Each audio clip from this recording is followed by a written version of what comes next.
Hey folks, we're going to do some live streaming of token creation for the adventure that I created with Andy Headley and Stuart Braz. Crystals of Mabar, here we have on screen. This is the cover that we created.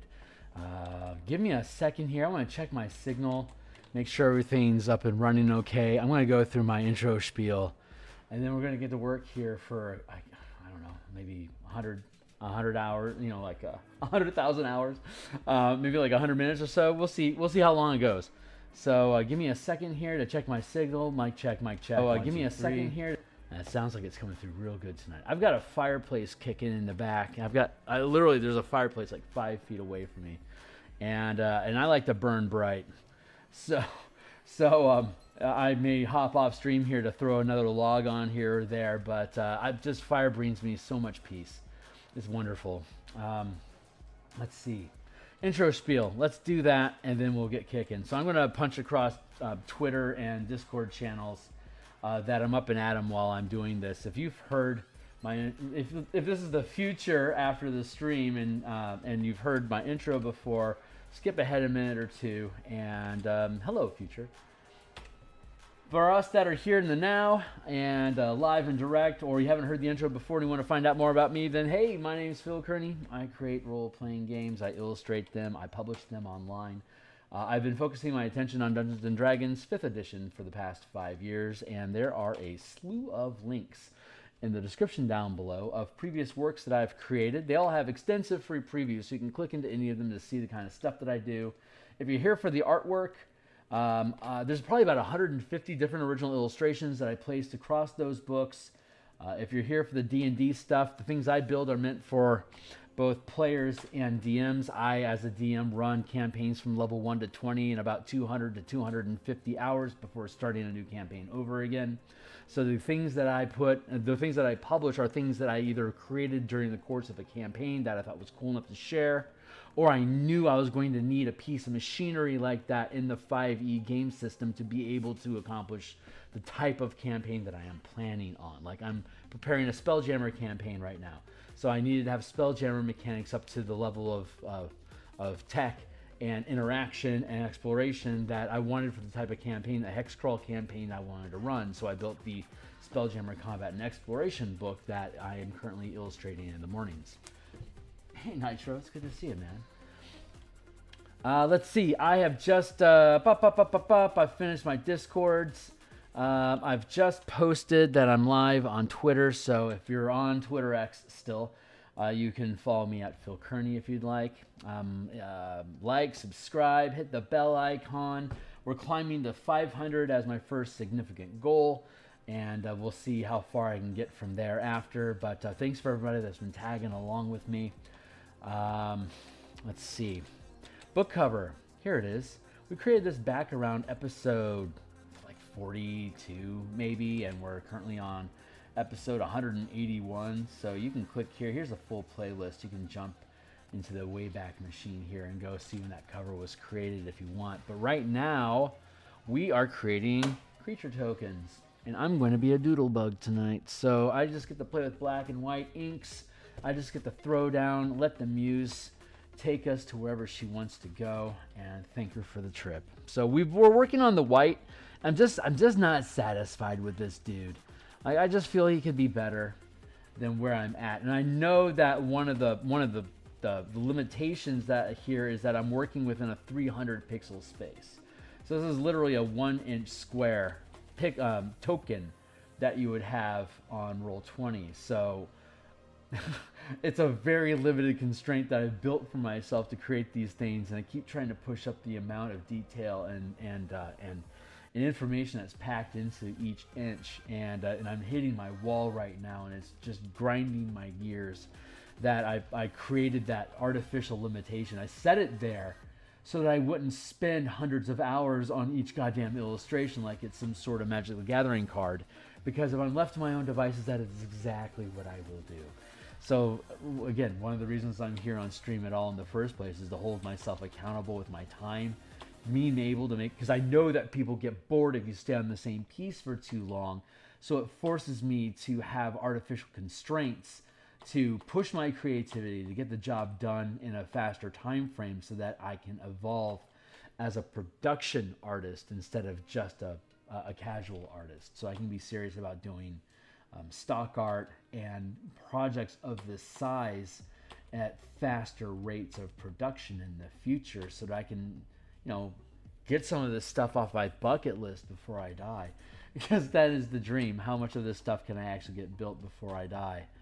And I guess we're going to find out. Hey, what's going on, man? What does this guy want? I knew that one guy wanted the ship to go fast, but what's this guy's drive? This is, so we're illustrating a white right now, right? Oh, that's right, the Revenants. We were talking about Revenants last time. Fucking A, man, that was so fun. So whites are basically they are empowered or imbued with the undead energy of Mabar that brings the whites'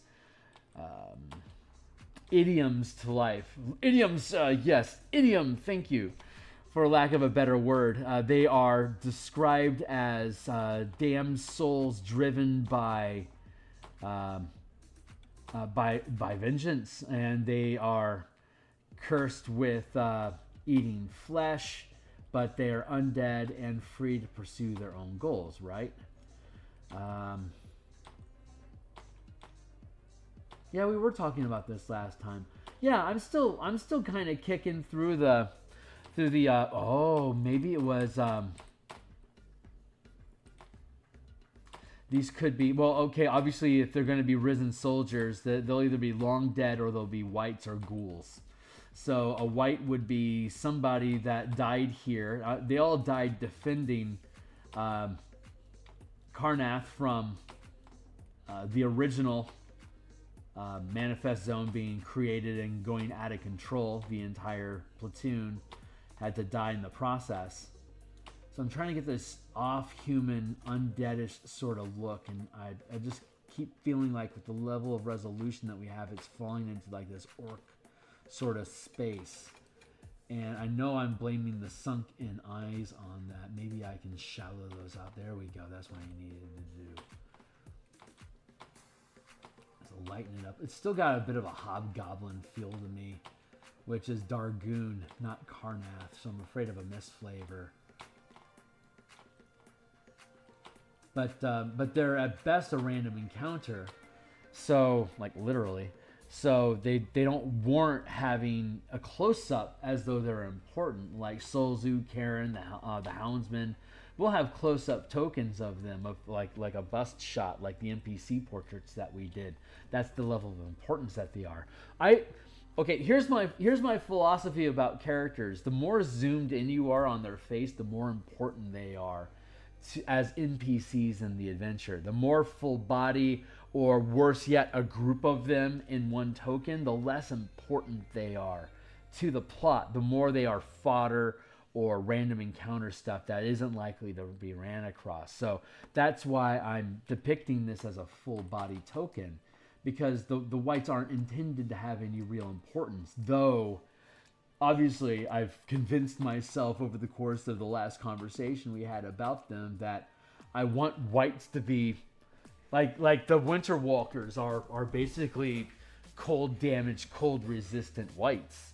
So there's like a ton of flavor that you can pack into the motives and the ability to create undead out of these whites. They're freaking great villains because they're as smart as the characters are, but they're undead. Very Winter Walky by nature, right? You get enough undead gathered up, and then bam, you've got Game of Thrones, the end. So that's the words I was trying to use. That's a compelling campaign to me. That's actually a compelling campaign. Like that would be the best. That'd be the most badass 4X Dominion game I could probably ever run. Well, I'll take that back. The most badass Dominion 4X campaign you can run is Descent into Avernus as a resource management Dominion mass combat blood war sort of thing. Words are escaping me, yo. But yeah, so that's eventually going to happen. That Descent into Avernus mass combat conversion for the in-command system is on my bucket list of things to do. So it might be 2028 before it's done, but it's out there. It's stalking my heart. It wants to be, and fucking A, that'd be awesome. It'll be published on the DMsGuild, but it'd be like, hey, to make best use of this, refer to the in-command system published on Kickstarter through blank. So it'd be an external source that you'd have to bring that stuff into. But I would also like to do a Descent into Avernus Mad Max Convoy campaign.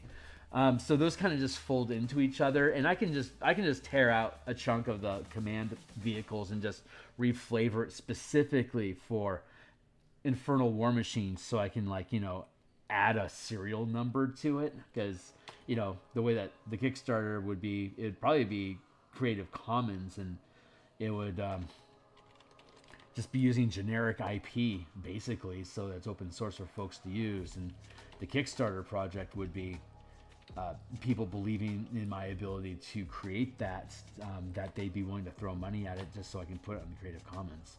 And then I could refer to it externally for anything I put on the DMsGuild in the future, like Infernal War Machines inspired by in-command vehicle combat. Find that here on philkearney.com or print on demand at DTRPG. That's a future I can see happening, and I'm pretty fucking excited about it. Oh, hey, big news, yo! I have to create a Discord channel if I'm going to successfully run a Westmart style campaign for the Ravnica Rubble Belt crawl.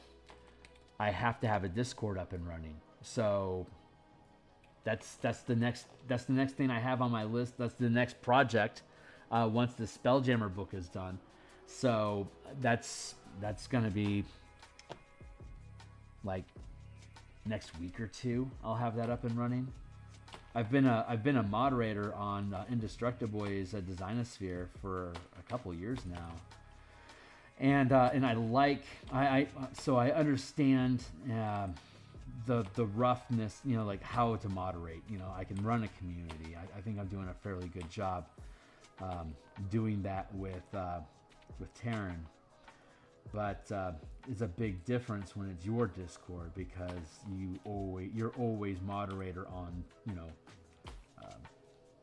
on call, and all problems stop with me. I feel I have the professionalism and the amount of experience accumulated at this point that I'll be able to run a good ship and to be able to ferret out people that are going to be damaging to the community. But still, it's a level of responsibility that feels like a business that I have attempted to elude for quite some time, and it's at this point I have to evolve in that direction to add that extra layer of connectivity to a community for me to be able to hit the goals that I have for the Martial Powers playtesting. So that's happening.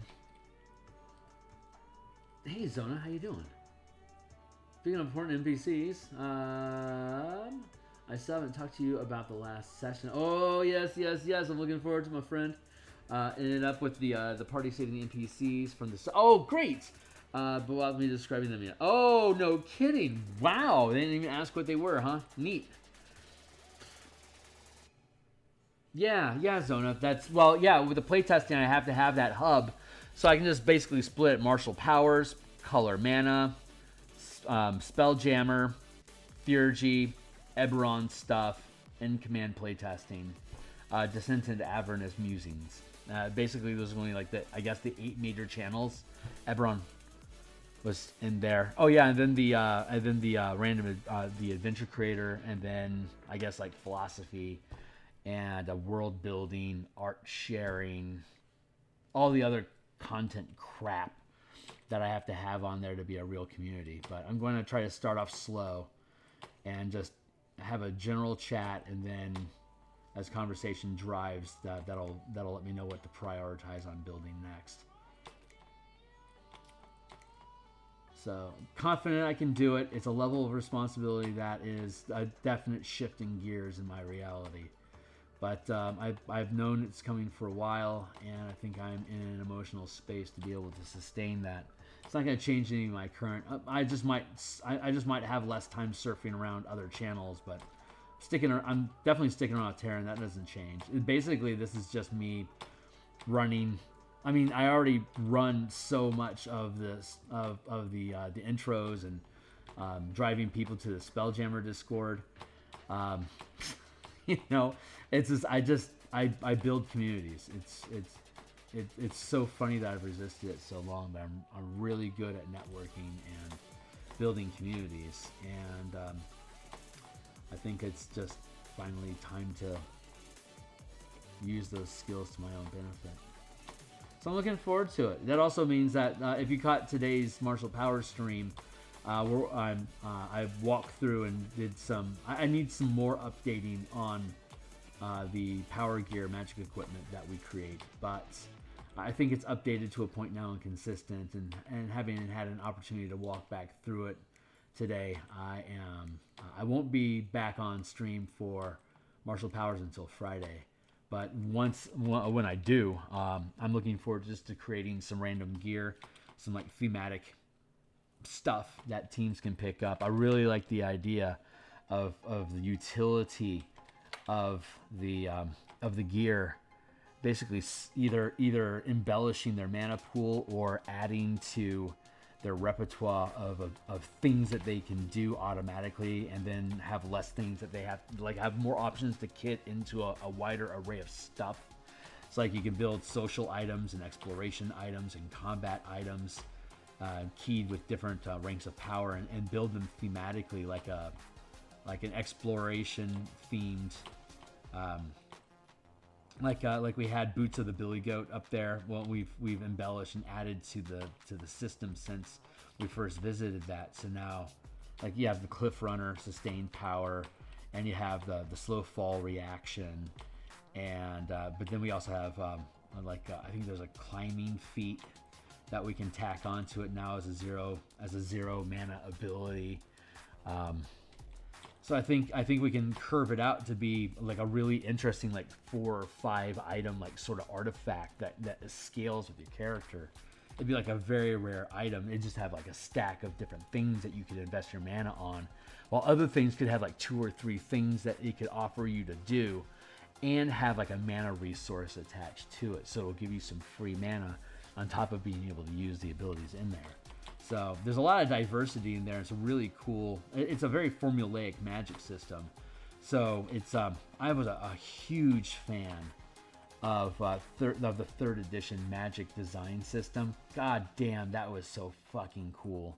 If you aren't familiar with it, it's worth checking out the old SRD for Magic item creation rules, because when you start with characters above level 1, they have a budget of experience points that they've accumulated by default, right? Like at 9th level, you've got 55,000 experience points or whatever, because you're 9th level. So then you keep stacking your XP on top of it. But 3rd edition let you burn XP to create magic items. You spend gold and XP and you can create it, or you can just buy it for twice the cost. So like you can, that is to say, if you kitted your character out with a shitload of crafting magic item equipment feats, you could pay half the price and burn X amount of experience points and create the item yourself. So we had a shitload of downtime built into our campaigns automatically, because it could take 100 days to build this ring that I want, but when I have it, I can now have permanent psionic regeneration. So it's worth it to me to spend that time. And so the team would just be very casual about, throwing ideas together, and it was all real. It was very episodic by nature. Anyway, we'd hop to another dimension. It was a Planescape campaign, so we'd hop from plane to plane, and we didn't have, like I was saying before, we didn't have a native home world to go to, which is what attracted me to Eberron in the first place.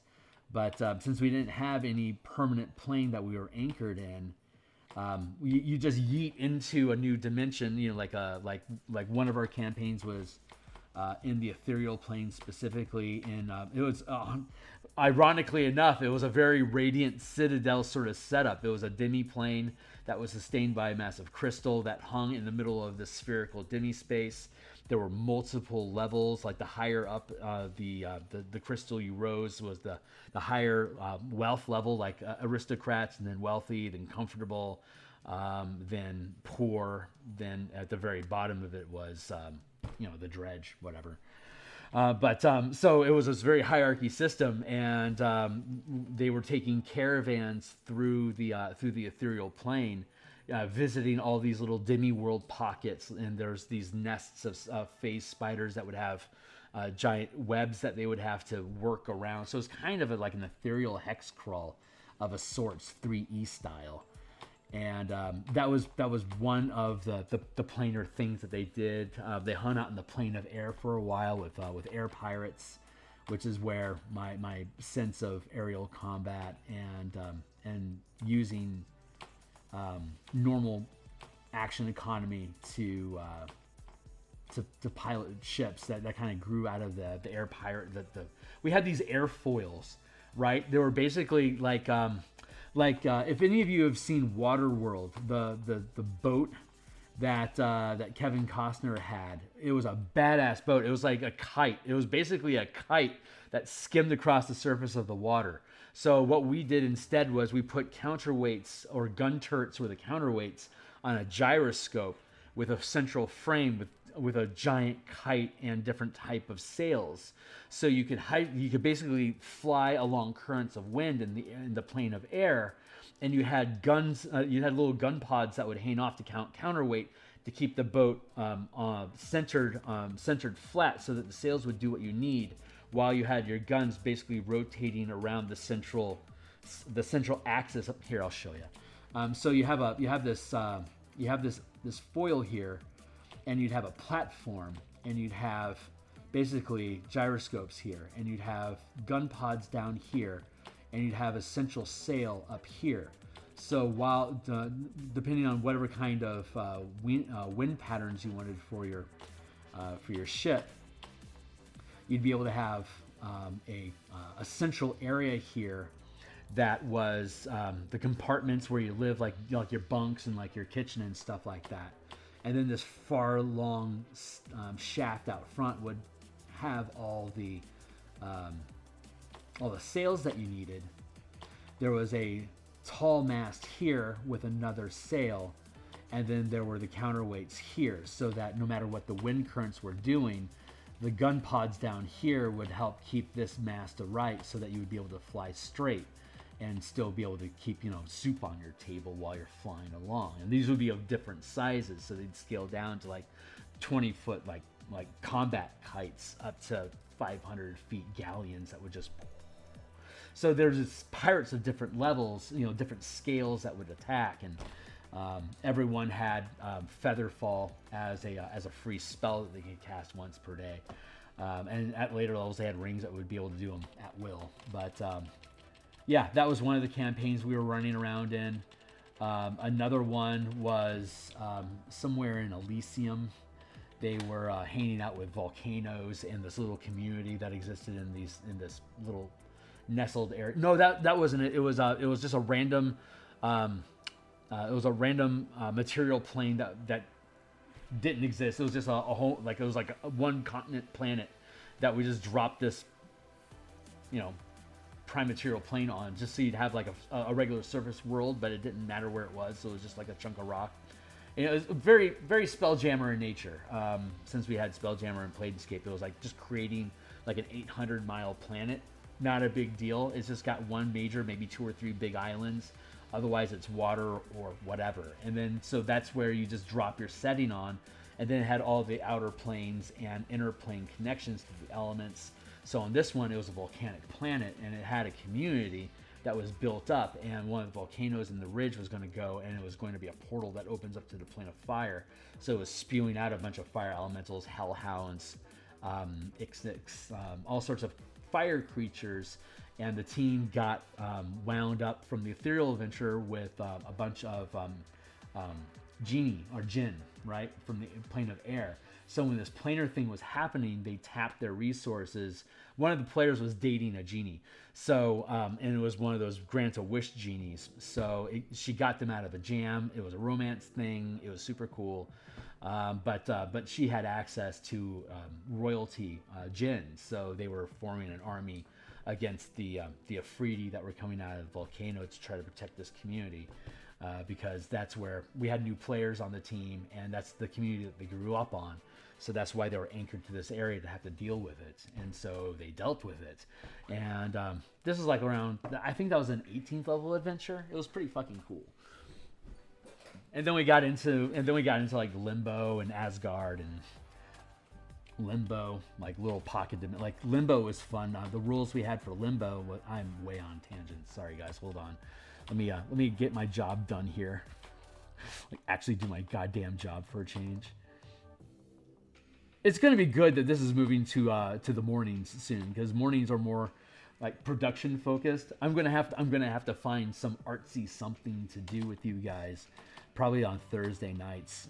Once this moves to the mornings, because I honestly, for my own health and just keeping myself organized about, where I'm at, I think it's really useful that I have a once a week rant stream where I can just doodle stuff and talk of, days of yore and whatever. Because normally, I think I'm not loosened up like this, like in the mornings. I'm trying to get to that space where I can feel loose. But it's still the morning. I'm getting coffee into my system. At this point, I've had a pot and a half of coffee, so like I'm jazzed. I'm jazzed over everything right now.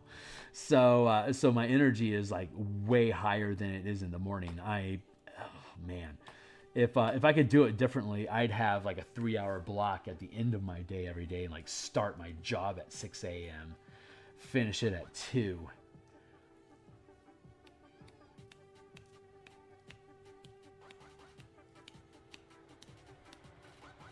I'm wondering about that now. All right. Well, hey, we're having ideas, aren't we? I'm going to go ahead and pencil that away for my next one-on-one. Hey, boss, how do you feel about me working earlier and ending my day earlier?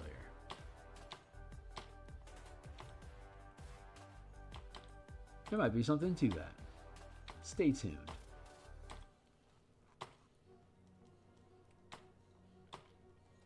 I do like the get up and goedness of being on stream. I feel pretty sharp and awake by the time I'm at the end of it, but then I'm at the end of it. But it also allows me to scratch that creative itch in the morning so that I can get to work and stay focused on my actual day job instead of musing and pining away for when I get to paint. That wouldn't be very honorable or deserving of employment. So I kind of like the accountability. It helps cleanse the palate, for the day, and let me remember why it is I want to get my day done. I see some potential there, though.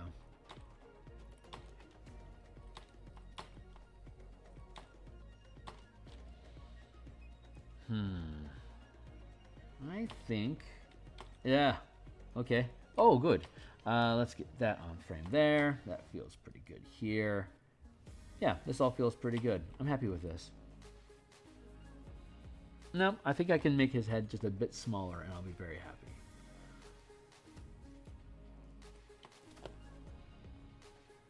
Mind your head.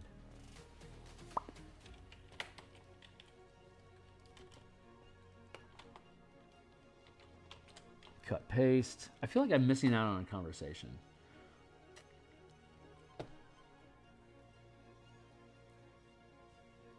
So I'm going to talk to you about, yes, stick in the tree. I'm currently trying to decide who these NPCs are. Who came out of the tree? Nice. Which factions do you want to introduce into the adventure that aren't there yet? I mean, that seems to be like the most obvious one, right?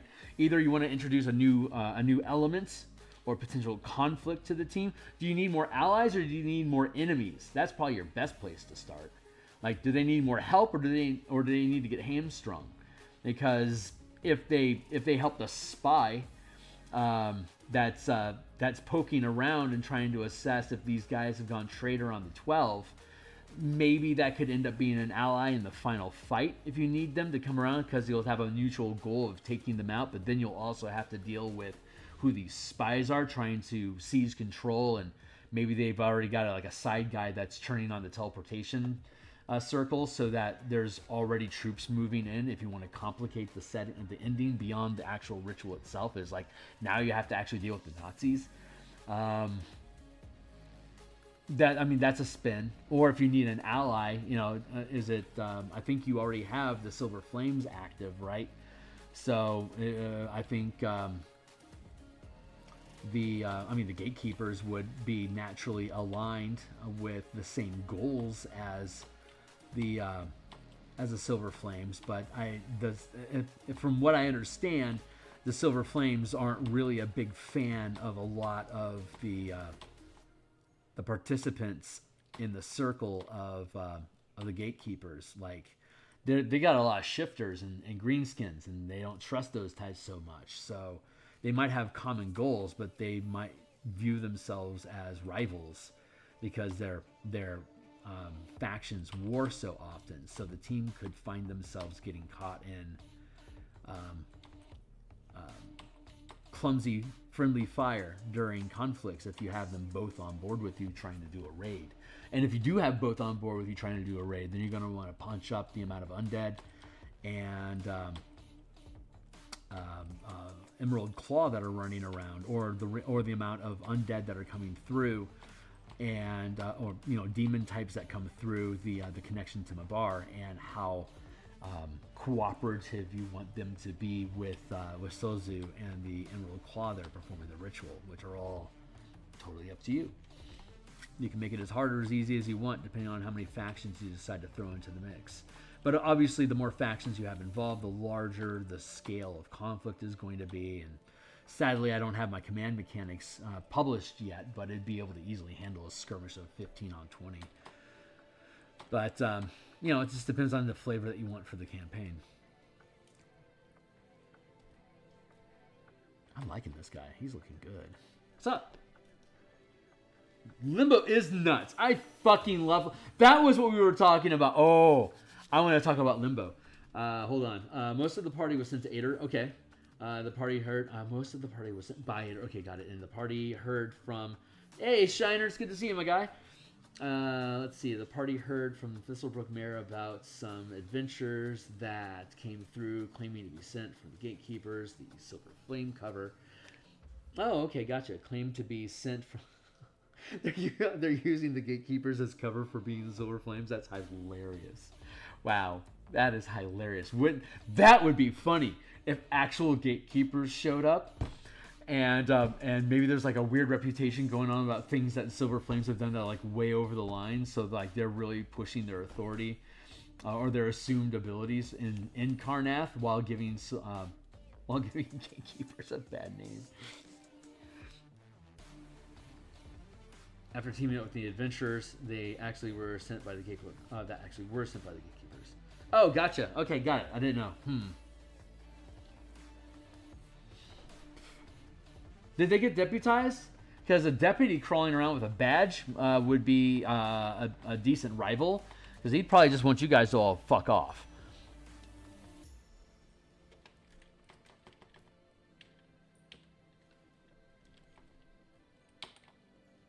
You could even have a posse.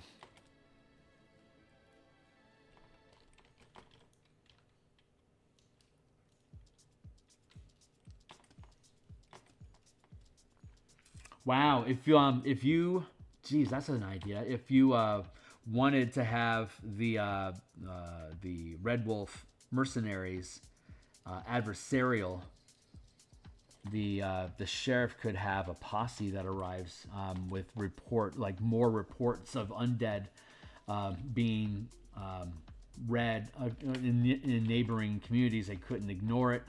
If if you're not using the deputy plot line, then that means that a posse would show up as deputies with the actual sheriff. So you could have like a squad of 30, like a veteran would be the sheriff, and then like deputies might be like a cultist and a mercenary, and then the rest are like commoners. But you'd have a small militia that you'd be able to wage war, siege style, against any of the locations. Not likely the cemetery, but that would be an interesting skirmish battle to play out of undead spawning hordes of undead to fight against your team. That'd be a really fun sub game, like to be in charge of the Red Wolf mercenaries, and your job is to defend the facility, the sunken fortress and the topside entrance. Those two locations, defend those from a horde of undead coming out of the cemetery. All of the monster generators are kicking in the cemetery. The Bone Knight champion is the general in charge of the army. You'd have like 150 undead in the army coming at your squadron of like 40 or 50 soldiers, but you have defense, right? And maybe most of these guys are gruntly, so your team outranks them, so you have more power. That would be a really fucking cool skirmish mini game to build from the command rules that we have for mass combat. Fuck, that'd be cool as shit. Fuck, that'd be cool as shit, man. God, I love it. I love this stuff so much, man.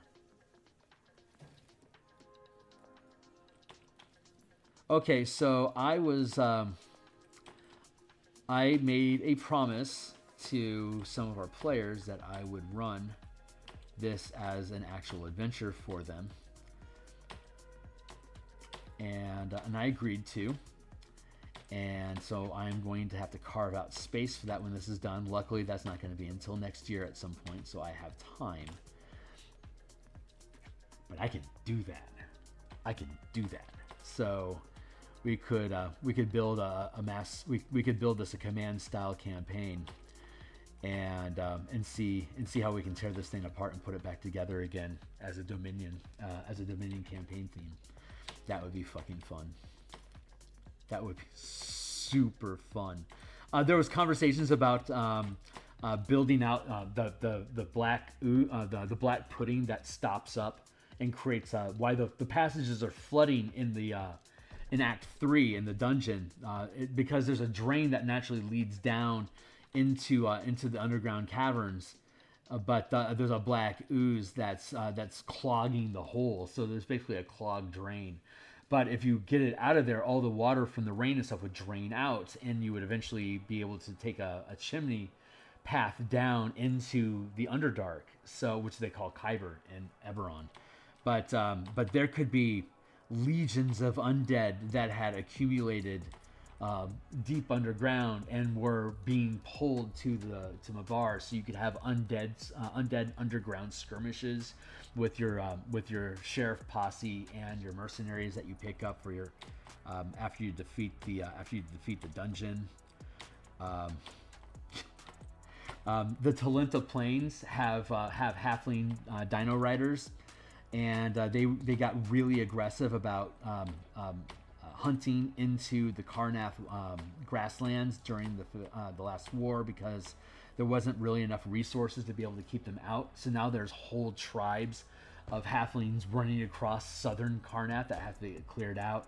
And the sheriff that recruited you guys in the first place is the sheriff that's in charge of fixing that shit. So he actually thinks it's really fantastic that you're building an army in the Karnwood. That'd be really helpful.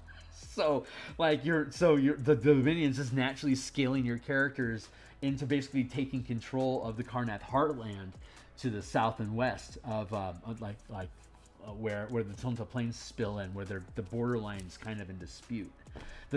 As far as I can tell, the only reason the Karnath border is down there is because that's as far as they can successfully push the Talenta halflings away from overrunning the line. So like the Talentans, they're content with the space that they're in, but over the past 100 some odd years, that border's eroded horribly, and you can probably push that in another 100, 200 miles. And have an actual legit take on how close the halflings are to the Carnwood. So that's a really cool Dominion campaign that you could easily run inside of Eberron. Fucking cool, man. And then you got the Moorholds, the dwarves, off to the east. So if there's a reason for them to be pissed off about what's going on with, like, maybe the Valinor elves are using the Talentans to help push the southern border up around Dargun. Or even Dargun could be putting pressure on the Talentans. That's why the halflings are moving or are migrating northward anyways. Now the dwarves don't like it because they're starting to cross over the river into their territory hunting stuff, and there's conflicts happening as these little bastard halflings are learning how to climb mountains, and they're little dragon riders.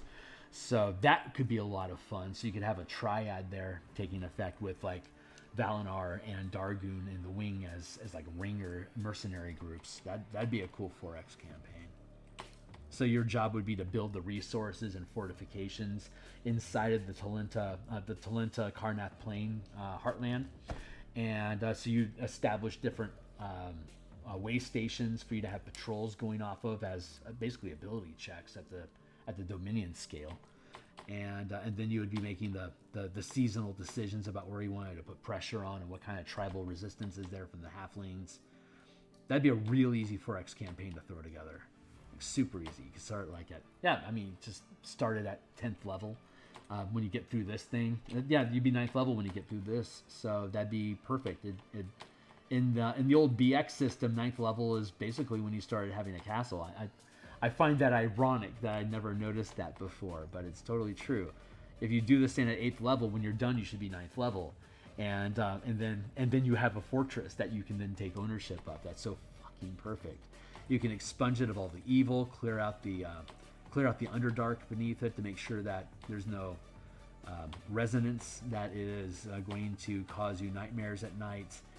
Lock down or wall up or cement in or crush that whole ritual chamber to shut that shit down unless your team wants to exploit it. Otherwise, it's a pretty damn good fortress.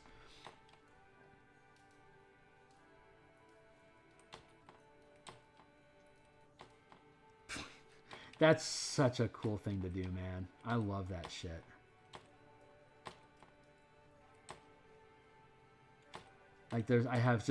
Like if I'd done this as a Kickstarter, like Kickstarter goal, Underdark, Kickstarter goal, Talenta Plain Combat, just like those would be stretch goals. Like I will add extra acts. It's like fucking Path of Exile, man.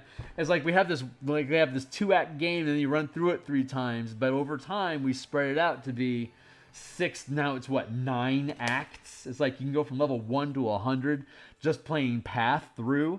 And then you can start doing Atlas maps and stuff just for fun. But she's a crow, man. That would be such a badass way to run a Kickstarter project. And if I can, God's willing, if I can build up enough momentum and enough notoriety to be able to kick that kind of shit, that would be so fucking awesome. That would be awesome.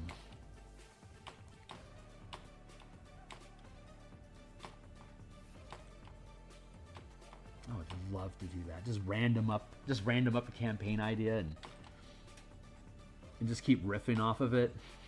Playtest the whole thing. Do all the artwork live. Have a Discord running of people fucking around with it.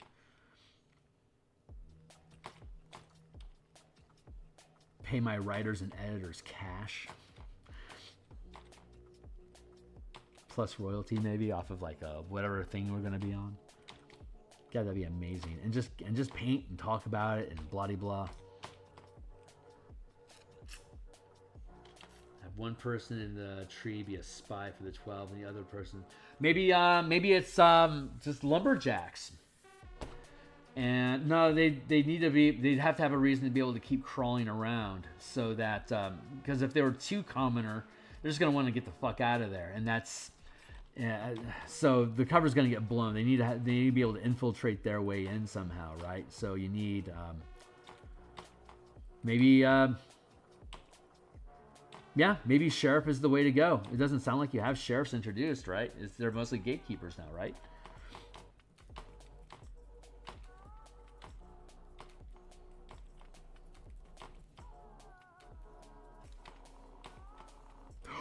If you haven't introduced them yet, you could have a spare badge. They could deputize your team.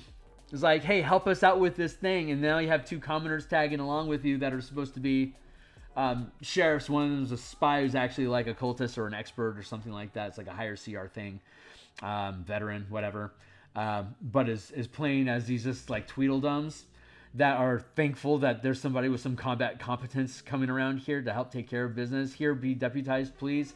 And maybe even have them run away scared and ditching their job, leaving it on the characters with this random badge. Or they could get easily killed, burning your team's resources if they have the ability to revivify, or just to leave them dead and then cut off from that objective. But still having all the resources. The badge is legit. That could be a fun way to play it if that's open. Zona. Limbo. Each 5 foot would get its own roll to determine the elements. And it was we had chunks. We had different chunks of it. It was like miles or yards or. I hadn't quite figured out the perfect scaling system that we have in Spelljammer here. It just used to be something. It was like 10 miles per point of intelligence or something like that. I'm done with this guy. I'm happy with him. So I'm going to go ahead and stitch him up. Shut that down. Hide that out. Let's get to work on living. Ooh, living graves. Rock on. And then a plague oak. Cool.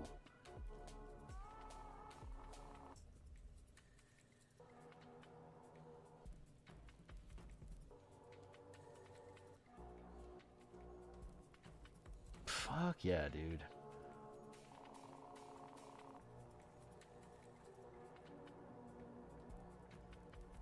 All right, let's get Cronenbergy up in here. All right, I got okay. So there's a book series by an author, 1970. He was Jack L. Chalker. He created sci-fi novels and fantasy book series from basically like 77 till. I think he was still doing stuff in late 90s, early 2000s. I think he died around 2007. But most notably and worth investigating if you can find it is the Soul Rider series. The Soul Rider series, and hey, huge spoilers here, but it's really cool knowing it going in and watching how it spills apart. I've enjoyed reading that series multiple times. Even though I knew all it was about. So I'll give out spoilers here for Jack L. Chalker Soul Rider in 5, 4, 3, 2, 1. Okay, so it's in this fantasy world that basically you have the world is made of this. It's basically like in the ethereal plane with a flat ground, like basically endless desert, Mad Max style, inside of a thick, soupy, misty haze that limits your visibility. But while you're in this stuff, some people are gifted with magical abilities, and while they're in this mist, the things they think about, they create or come true. So some are only I forget what they call them, but they're weak. They're like minor. They're like minor casters because the things that they create are only illusions. So they don't actually have physical form. You can hear them, you can smell them, you can see them. You can't touch them, and you'll automatically disbelieve them. So warriors, illusion warriors, would have squads of soldiers, and they would intermix illusory soldiers among the real ones, so that you didn't really know how many troops you were ever really fighting until they actually hit you. So there was true wizards. That whatever they thought about, depending on how much mana they could punch and what their concentration was like, they could just fabricate and maintain something into existence. Like, I need a horse, so they just wish a horse into existence. Like, they could modify themselves and they can modify people. Like the high wizards basically cracked the code of how DNA sequencing works, and they could rethread it together, and then they could take external ethereal mana around like the goop of where people are at, and they could just thread in new material, or they could tear material out of you and just have it dissipate or coagulate from the ether to create you into something different. The people that were sorcerers who didn't have any learned training on how to control this ability that were thrown out into the ether, or the mist, I believe is what they called it. They didn't have any control over it. So whatever they thought about themselves, they would become. The ones that were narcissistic egomaniacs would become demigods, and they would create their own spheres of influence that they'd build into kingdoms and of whatever type of elements that they would want. The ones that weren't that were self-loathing would turn into monsters that would skulk in that would skulk in the mists and attack caravans as they tried to go from these god kingdom to god kingdom. And then there was these things called anchors. And the anchors were permanently normal Earth, like you would expect the world to be, but they were surrounded by the mist. So just inside the mist, there were these walls that would hold off humanity, like these little points of light in the mist. And then between these points of light, they have like lumber and rivers, and one of them even has a sea. That's how big they can get. And so they had normal life, and then these world where the resources came from, to be able to trade back and forth between actual reality. Because if it's created by a sorcerer, as soon as it steps into the real world, whatever was there is set, but they can't create anything. Like magic doesn't work in the real world. It stops. Whatever you had, like you could turn yourself into a dragon, and then you could step into the material world, and then you're stuck that way. So they would juice themselves up on DNA and stuff to raid these places, but they were then bound by the laws of actual physics. So whatever they came with is all that they would have. So they have these Rokugan style walls of defending society against these monstrosities. And then there'd be caravans that would take resources from location to location. And then they had all the wizard kingdoms out in the mist. Like, this is like Oasis. Anyone is welcome here. And they think themselves as a beneficiary, like as a benefactor to lesser creatures, to have a place where they would allow you to seek refuge from the mists at night. But like once a year, they're going to take a kid, for whatever crazy billionaire oligarch crazy addictions they have, that they have to feed whatever that thing is.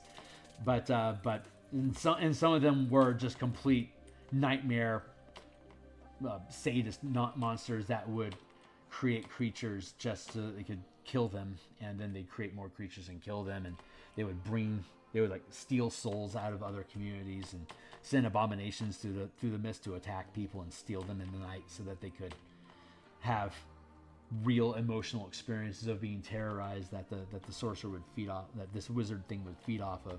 So there's coalitions of good wizards that would fight against these evil type wizards, and they were all vying for control over each other. But it was really, the further into it you got, they were just the main character became a wizard that had to go through all these different psychological processes to handle becoming a literal god that could recreate people in her presence. But she grew up with no power at all initially, and then she got sold into slavery for one of these pocket worlds, and so ended up like cowboy style. Ended up working on the train, and got into relationships with the different pseudo wizards that ran. It was like cattle. They would herd humans like cattle across the mists, like they were like cattle ranchers. They'd have patrols, and they'd all ride horses for the speed through the mist. And it was very cowboy, but people were the cattle. They were sold from the prime material into the mist to these border kingdoms, or these ether kingdoms that had appetites. But there was also genetic diversity that they had to be able to transfer from one prime to another, because they would stagnate, and they needed to keep introducing new DNA into each of the communities. So they had a complicated system controlled by the church that was basically running genetic programs, that was looking for wizards that they could throw off into the deep to be basically Pope-controlled combat points for paladins and zealots to be able to wage war against these emperors that were heathens and abominations. So there was this massive jihad that was always going on between the established church and the mists with all these god kings. Super fucking cool stuff. And that was my frame of reference for Limbo. So Limbo had all these god kingdoms, like depending on how intelligent you were was how large of a kingdom you can maintain. And when you get attacked, you'd have your concentration tested, and whatever you failed down to is how small your kingdom would shrink while you tried to defend yourself against attacks. So that was like 22nd level stuff that we were doing. Super fucking cool. Super fucking cool. Limbo is just, so that's how I think about the Githzerai. Like they have communal monks that are maintaining resonance of this concentration of this is what our home is. This is what we remember about ourselves. This is what's sacred to us. And they would maintain that as a shell. And then they'd have society grow inside of it, and then they'd send out Githzerai to defend themselves against Slot or whatever other abominations were running around out there that would blop through the bubble and then start attacking all these mortals that were living inside of there. You have to defend your pace. But it's basically just a soap bubble of community floating through Limbo, and you had to steer it, so you had to make sure that it was going to stay clear of like a patch of fire that would just destroy your entire community if you floated through it. Super cool stuff.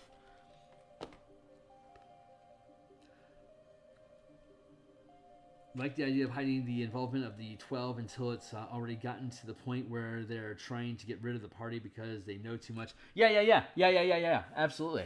That makes sense. I mean, that should be easy for you to accomplish.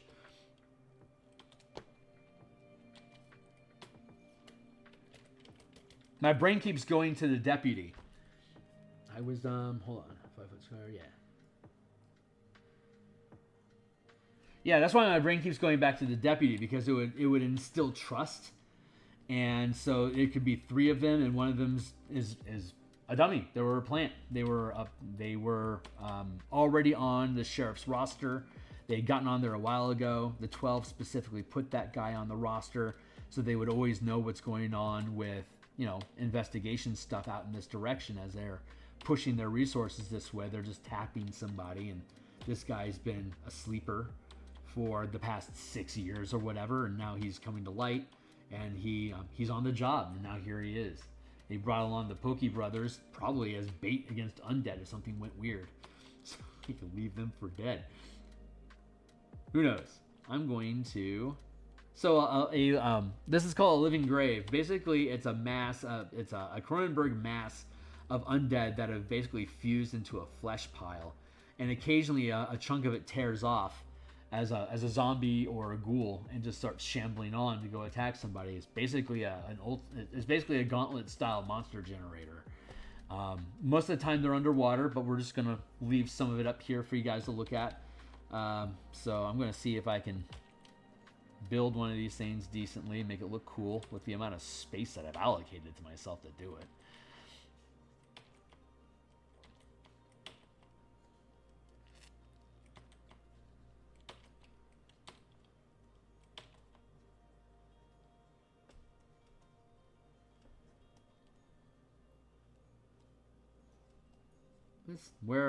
I got these little circle and bibbles things going on here. These are indications of where there might be undead growing out of the mass.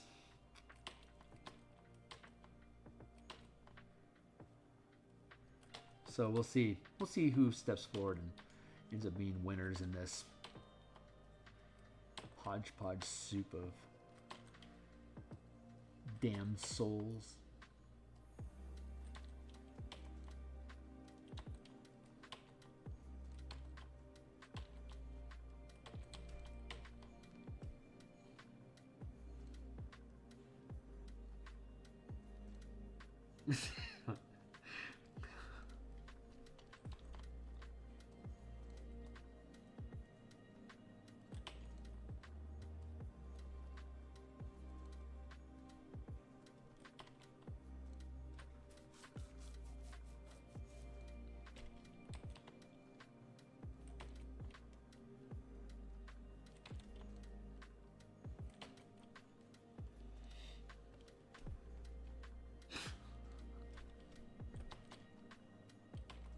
His name is Herbert.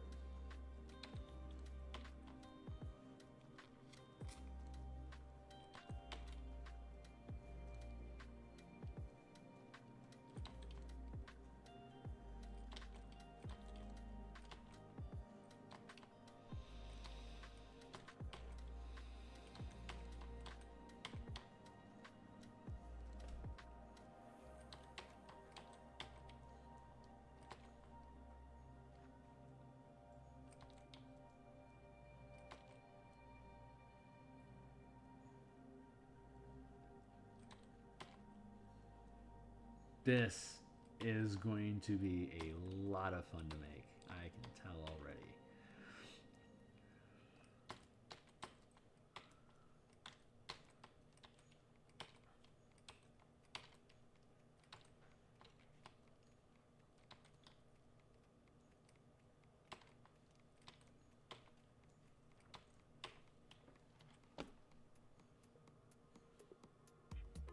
Perfect bias position like fingers.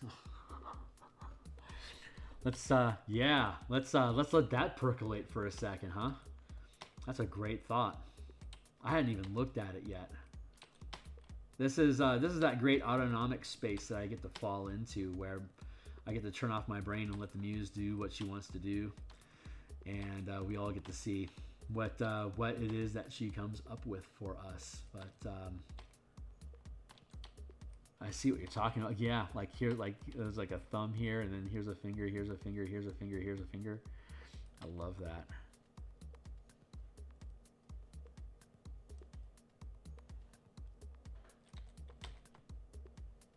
Let's put that guy in there just for good measure.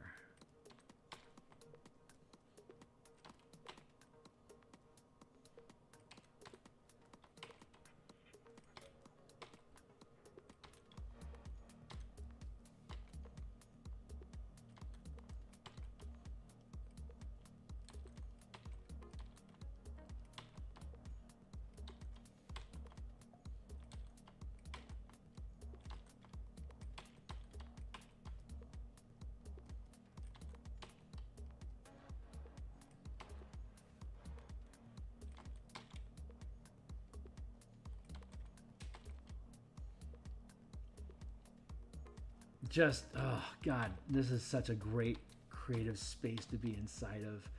It's just, I can not have to worry about anatomy strictly. I can let things be organic and flow. And I can really just let, God, if only, just to have like, just really fun gesturing and posing and just loose form. What a dream. What a fucking great project to have.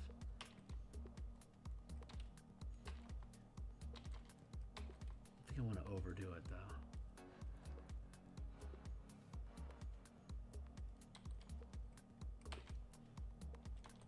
Just keep working the problem, letting it do what it do. It'll eventually mass itself out into something. I trust her. She knows what she's doing. She really knows what she's doing. It's just my job to trust her and to get out of the way, so.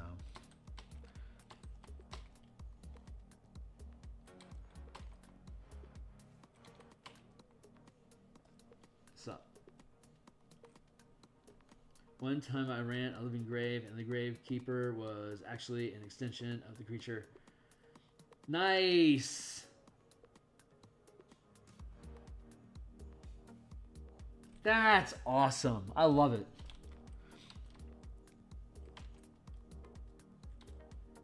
That's super clever.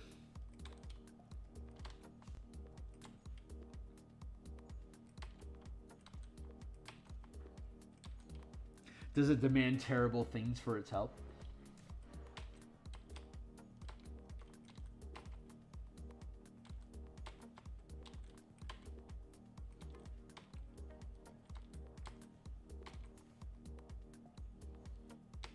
Just wondering if that's the vibe. Who knows? Maybe it's lonely.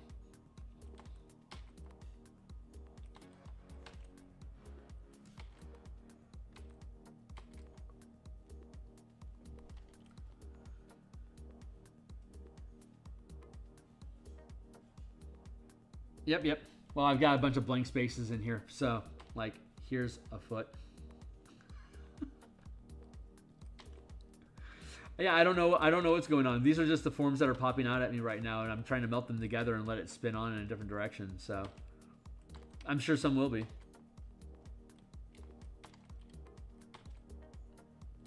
I just have to find the little pockets where they're sitting inside of.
Like that. It's fun.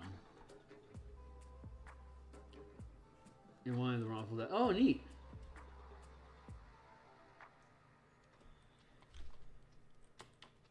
So like it wants the bodies that are a part of its mass. It has agendas for each of them.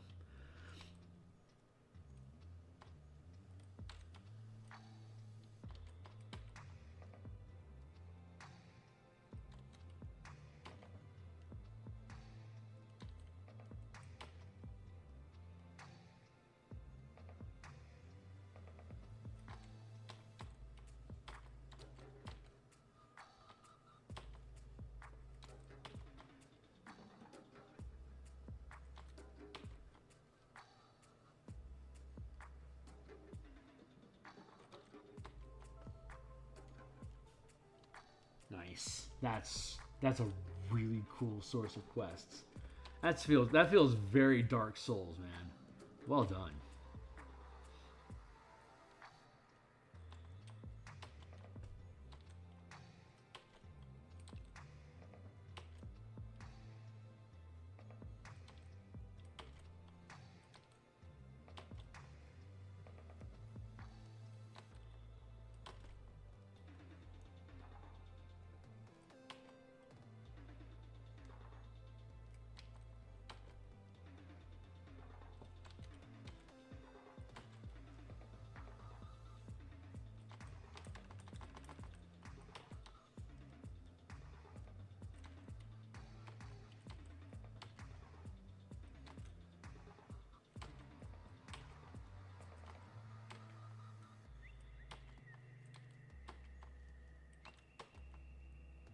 Keep coming back to this guy.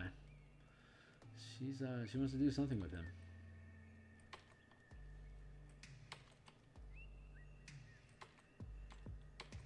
Oh, that's where she's just decided to start inserting detail. Nice.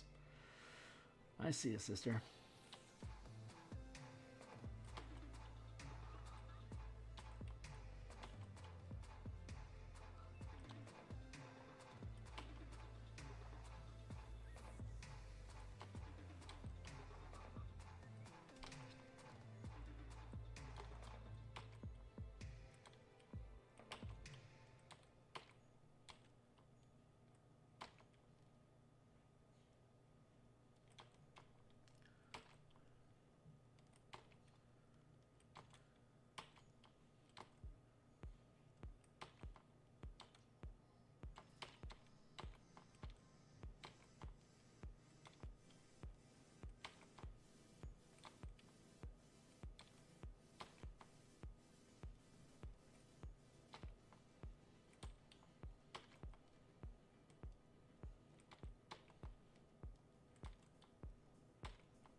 So,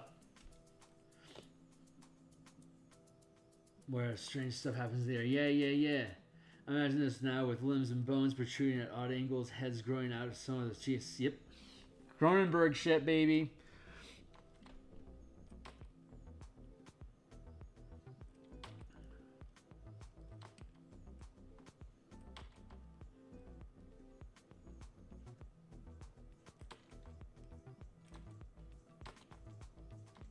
Undead Cronenberg.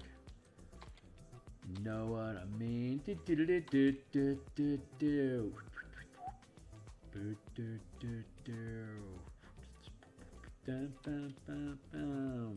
undead, you know what I mean?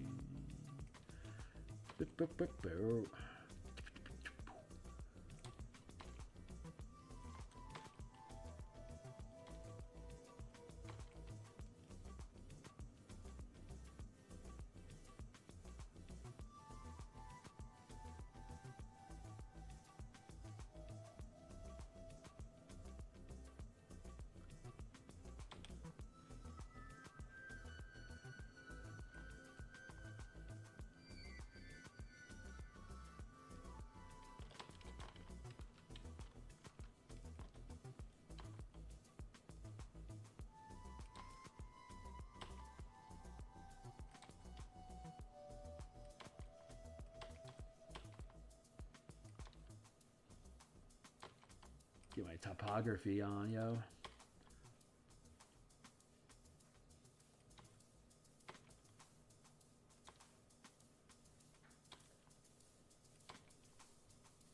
I need to keep this partially submerged, I think.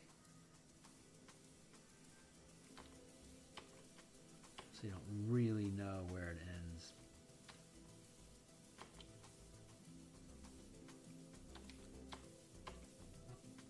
I hear with my ears some more text. Oh, God.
I got really quiet. What happened there? Holy shit! I don't have a timer going. What is it? Oh, it's 8:30. Holy crap! This is great. We still have like an hour maybe. I bet I'll fuck around with this for another hour. So let's go ahead and set a 20-minute timer here.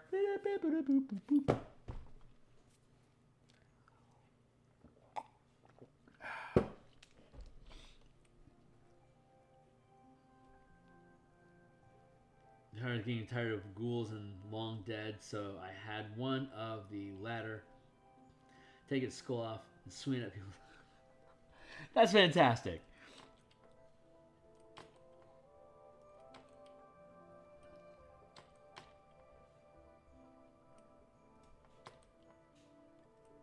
Where are they at? You said they're in the second forest, or they just had a second encounter in the forest. So what? There'll be next adventure. They'll be hitting the manifest zone directly.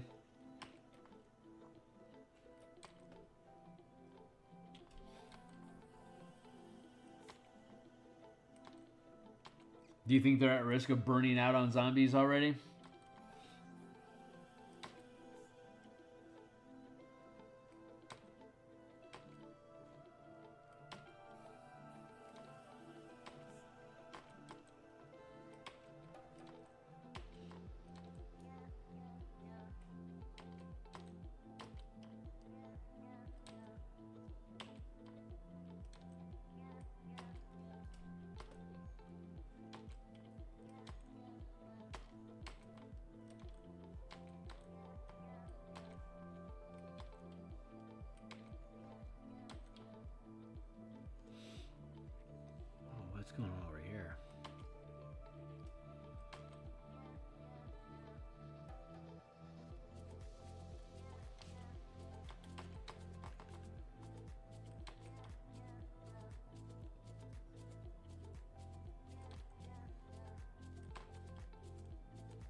weird space right now.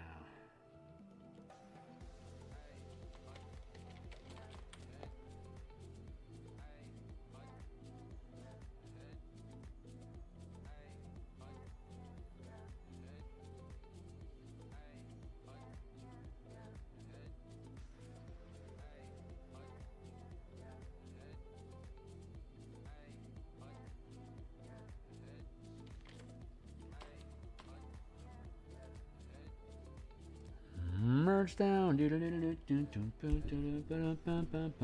down. The first encounter 2 just finished encounter 1, and they're going to encounter soldier patrol just as they enter the manifest zone. Nice. They could use the fog to potentially avoid the encounter. Very nice.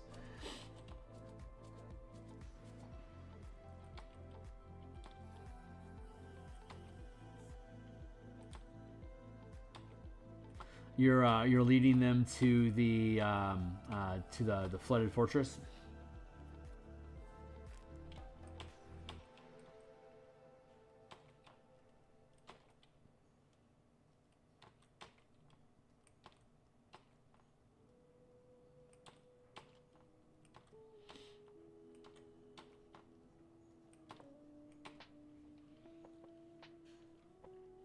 Maybe one of the formers is buying. Oh.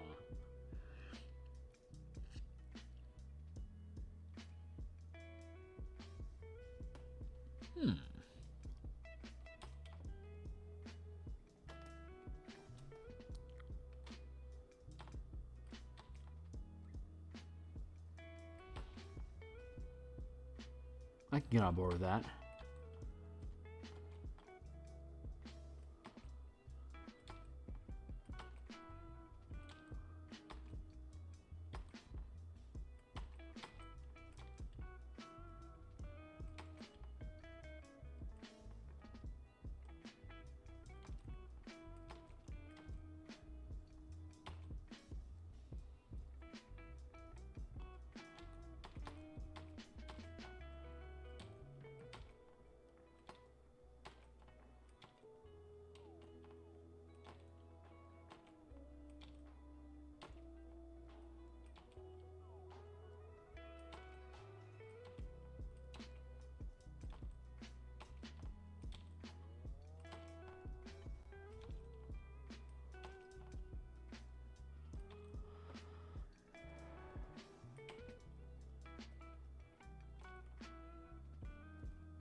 That is some goopy stuff.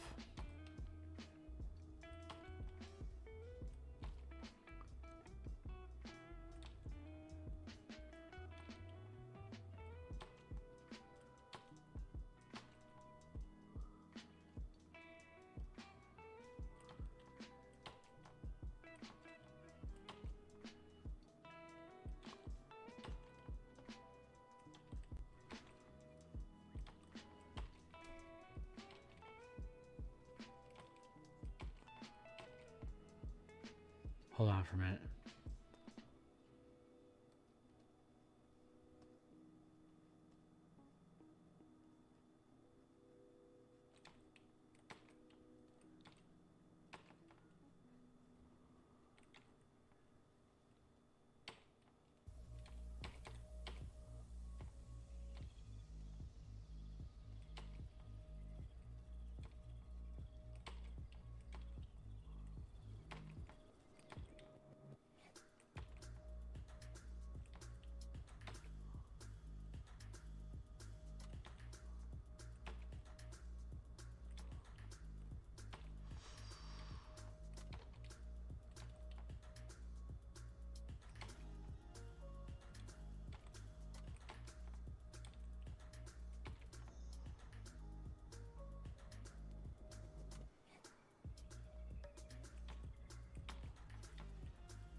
See, it's that same, like, if you watch like those videos, it's like you know, like AI music, and then it's like an hour and a half long, and it's just things morphing into other things, into other things, into other things without any real rhyme or reason other than it just kind of bleeds into each other like an acid trip. That's what I've got going on right now. Like when I can really disassociate myself from what's actually happening on the screen. It just melts together on me, and my heart rate changes, and it just does what it wants to do. And then I look back, and it's like, oh yeah, this guy's puking up intestines. How fun.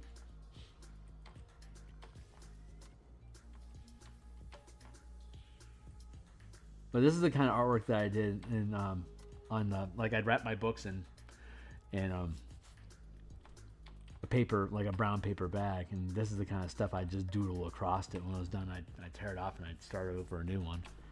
Never kept any of it, but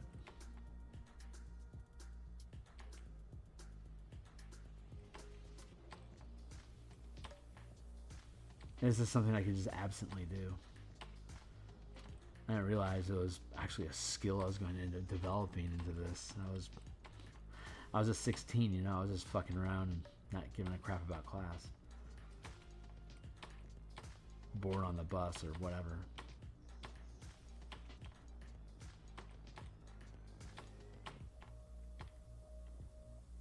And once they start to lump together like that, you make an organ, like a little lumpy thing out of it. Blurp. Now it's a thing.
Blur, blur, blur, blur, blur, blur, blur.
Earth. Zoom.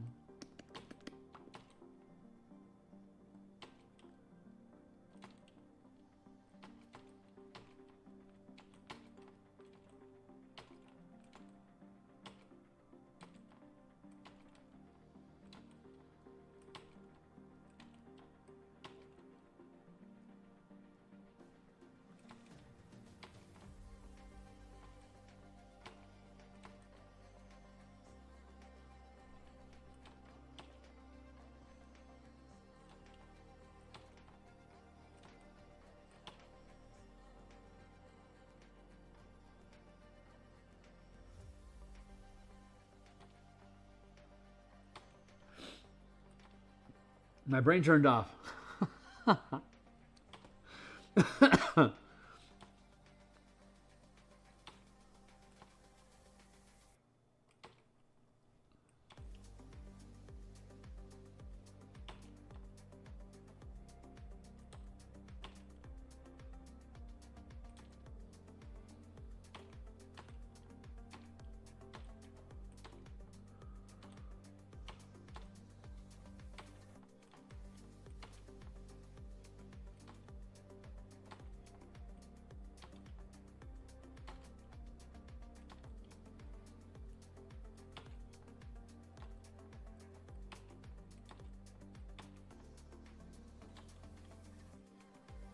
I saw some recent Path of Exile gameplay for the new mercenary crossbow character that they're developing, which looks fucking insane. I love it. And the boss fight that they had was an undead mother that tore her fetus out of her own belly and threw it at your character, and then it just operated as a minion attacking you on its stumpy legs, with the rest of its body dragging behind it, gnashing at you with its undead baby teeth with a demon look in its eye. And its name was the Unwanted. That's what's so horrible. It's just so fucking perfect. Whoa, what a wonderfully horrible name. This is looking pretty cool, man. I'm digging this. We're having fun. Well, I am anyway.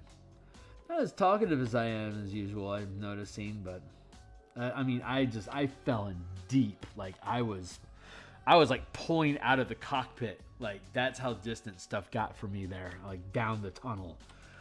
So that was pretty fucking cool. If I can ramp into some more of that in the future, I want to see where this is gonna go. That was pretty awesome.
This is fun.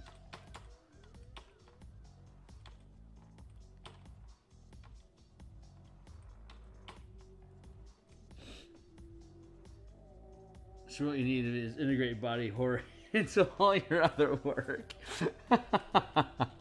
Not the genre I expected myself to really just gel with the community with, but I mean, hey. If I wasn't willing to be influenced by public opinion, then I wouldn't be online.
That's fun.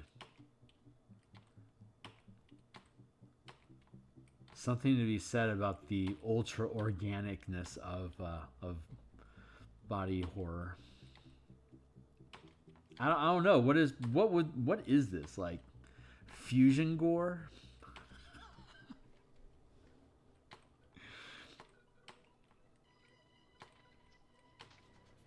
Undead Cronenbergage.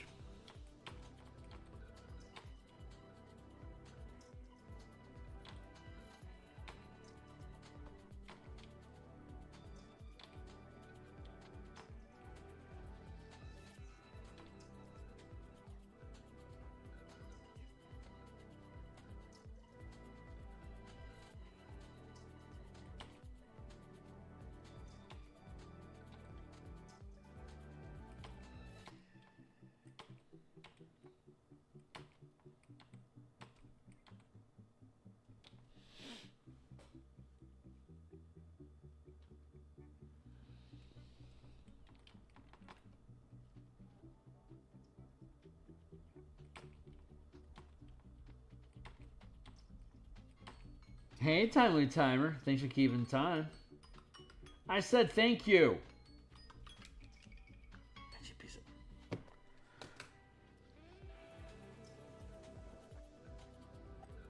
We got 2 more of those to go. Holy shit, what can we achieve? What can we achieve?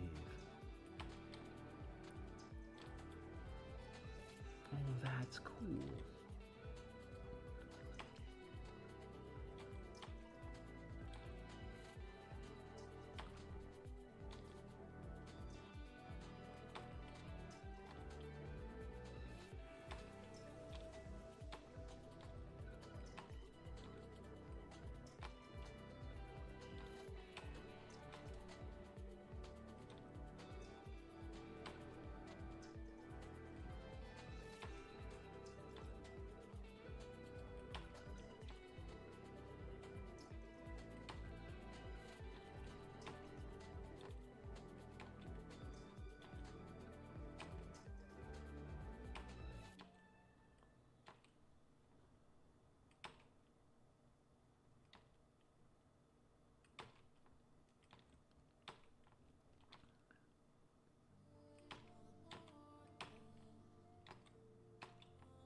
So Zona, does your fused body, does that do they have personalities that interact with each other, and like some neighbors hate each other but are stuck looking at the back of their neck for eternity?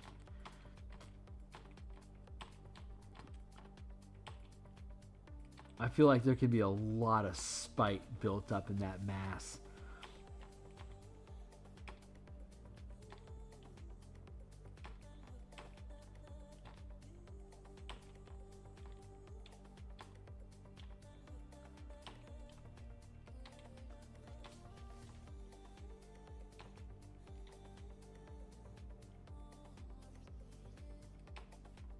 Like human centipede is a layer of hell where everyone's bodies are just fused into a gross mass of you don't want to know. Surely there's a market for that acid trip.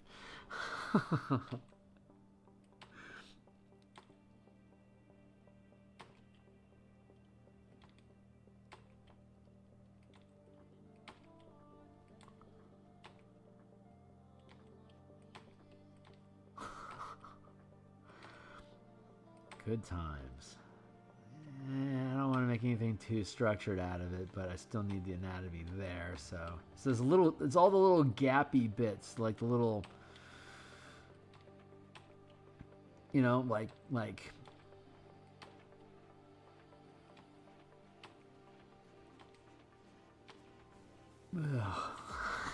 liver or intestines.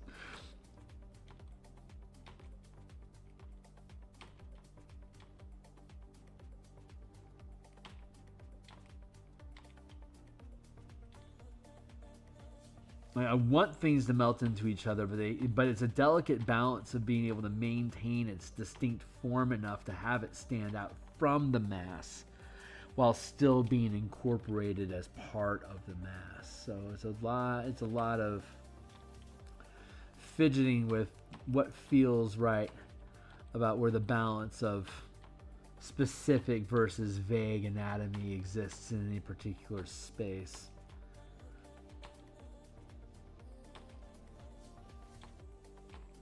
And you can hit it completely in one area and completely suck in another. So that consistency across the broad form is important as well. There's a lot of this collage style of illustration. There's a lot of things that can throw the balance off or make it go wrong.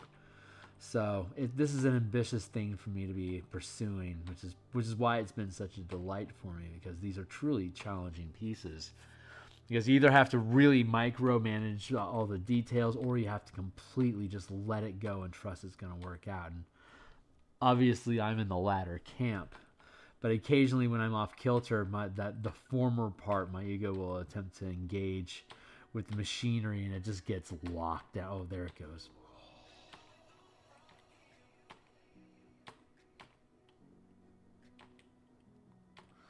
I'll be right back. Hold on.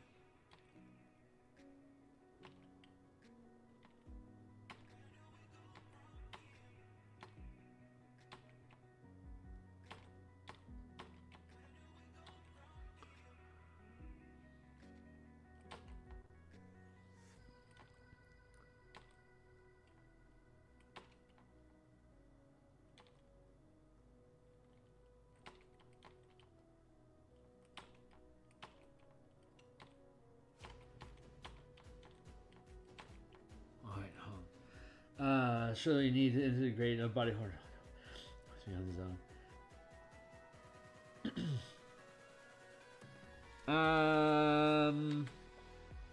What is that word you're saying here? Hold on, let me rearrange my window. Consistency now will affect coloring later. It should make it easier for me to be able to just pick different spots to have different type of like sickly yellow versus green versus gray versus red versus black. I should be able to layer in each individual piece that way, and then when I fuse it all together, I'll just be able to go along the line work here, something like this, and infuse that into the color that will be overlaying it. So it'll have a more sheen. If I do it well, it should have a wet sheen to it in the end. Kind of like here, I'll pop open.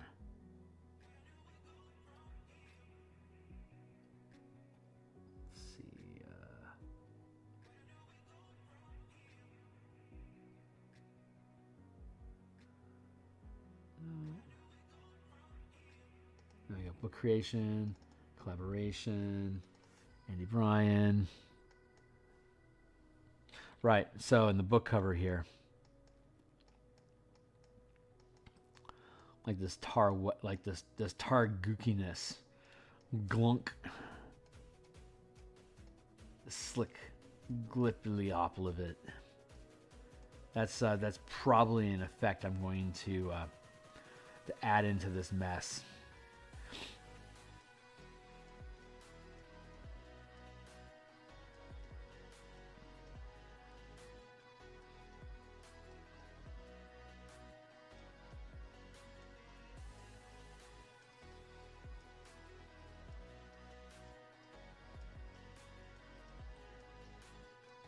That's the kind of stuff I like doing when I was a kid.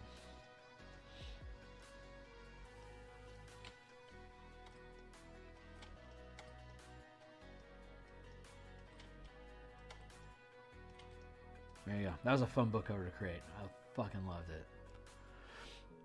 Client was stoked. So, mission accomplished. That was a fun project. But yeah, that same sort of texture, that slickness. But a little more instead of tarish, I want it a little bit more liquid. So it'll be like a mix between like my water sheen and that tar look to it.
That's fun.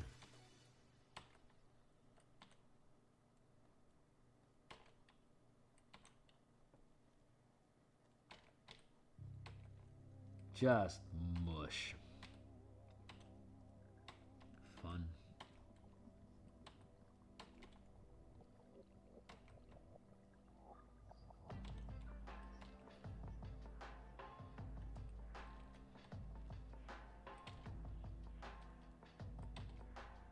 Yeah, we'll save more extremities for the other side.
Yeah, that feels pretty good.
My last 20-minute stretch.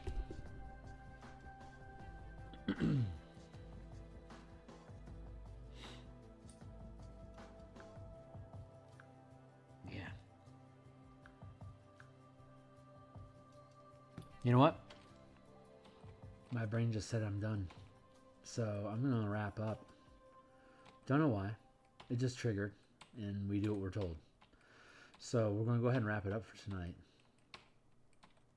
This has been fun. How long have we been at this? We've been at this for almost 2 hours. That's been a good stretch. And this is going to be really fucking fun to get back into. So, wow, this thing's turning out pretty great so far. I'm liking this melty face guy. You're on board, buddy. You're on the A-list.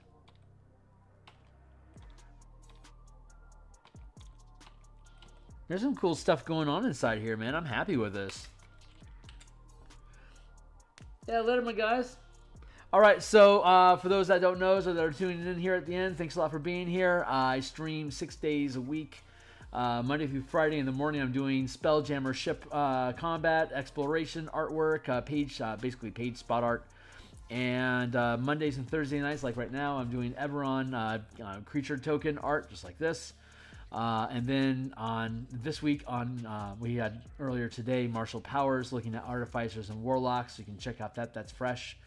Also, Power Gear, which is the Martial Powers version of magic items.